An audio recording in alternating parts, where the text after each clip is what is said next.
Tell us what you can about this cartel crackdown the DEA is involved with.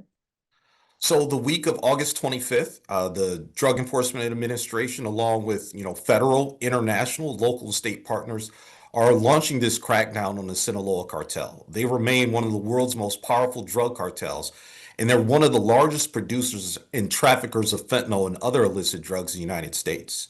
They're a significant drug threat, threatening the public health, the public safety, and national security of the United States. And what are you seeing when it comes to the Great Lakes region and their influence here? Sure. The Great Lakes region is certainly affected by the Sinaloa cartel. There's this misnomer that this is a their problem, like this isn't happening there. It's definitely happening here in Ohio and in Michigan. Nationwide, DEA has seized 31 million fentanyl pills. In Ohio, that's we've seized nearly 60,000 fentanyl pills. And if you do the math with half of fentanyl pills being seized off the street containing a lethal dosage of fentanyl. In pills alone, that's almost 30,000 lives saved. When you go to fentanyl powder, we have seized in Ohio 64 pounds of fentanyl powder, enough to provide a lethal dose of fentanyl to every citizen in Ohio. So it's not just a southwest border problem. It's not just an Arizona or Texas or California problem. It is a problem here in Ohio. What other drugs are you seeing besides fentanyl that may be coming into our area? Well, the Sinaloa cartel is a huge producer of methamphetamine. We seize more methamphetamine nationally than we do fentanyl. Although fentanyl is driving the overdose rate, methamphetamine is a terribly destructive drug, poisoning communities. When you're in a community that has a certain number of citizens who suffer from substance use disorder and they're using methamphetamine, you can really see it because the ancillary crimes that are associated with meth use are really noticeable.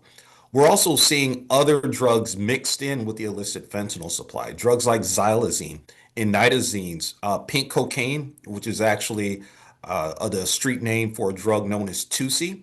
So we're seeing the drug cartels, especially Sinaloa, using those drugs as well to stretch their profits. Can you talk about those spillover crimes that you're seeing happening from the cartel operating in our area? So a lot of, with street drugs, they're that cousin that you don't want to come. The cousin of street drugs is crime and violence. These are violent organizations that threaten government. They threaten anyone that they feel stands in their way of profit. And a lot of their partners, these street gangs who, once they receive the cartel supplied drugs, these street gangs defend their turf or their product with violence. So we're seeing a lot of, intimidation, murder, robbery, all these ancillary crimes that come with drug trafficking.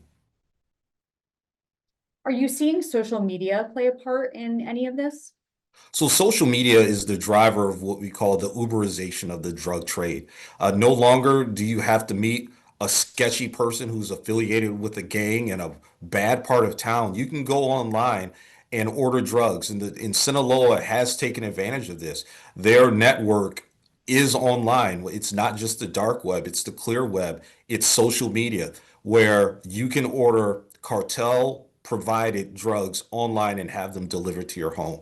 So during this crackdown, we're addressing every single aspect of the drug trafficking network, whether it's the manufacturing, the precursor chemicals, the trafficking, the smuggling, and the money laundering. We are attacking every single aspect of this horrible trade. Do you have any numbers yet on how many arrests there have been or how many, drugs have been seized nationwide, anything like that?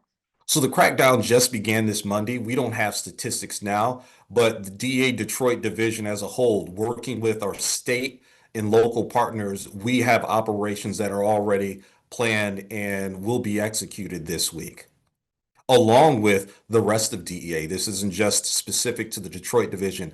This is a national and even international crackdown on the Sinaloa cartels. We work with our partners throughout the world, whether it's in Asia addressing those precursor chemicals, whether it's in Mexico and Central America, stopping those drugs before they reach the United States. And these are pretty complex investigations, right? This could take months, even years, to get to this point.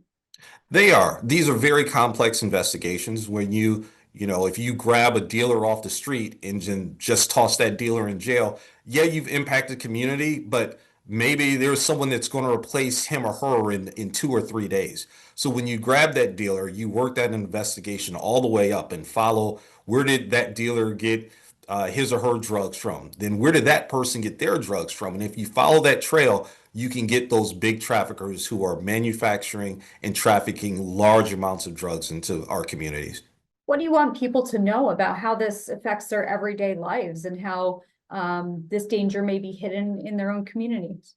Well, this is an all of government approach to address a public health and a national security concern in the United States. This isn't just a problem that's in our border states. This is a problem that is reaching every single community throughout the region and throughout the nation. So this is an all of government approach, and we are targeting all levels, the supply chain, the manufacturing, the transportation, the smuggling, and the money laundering.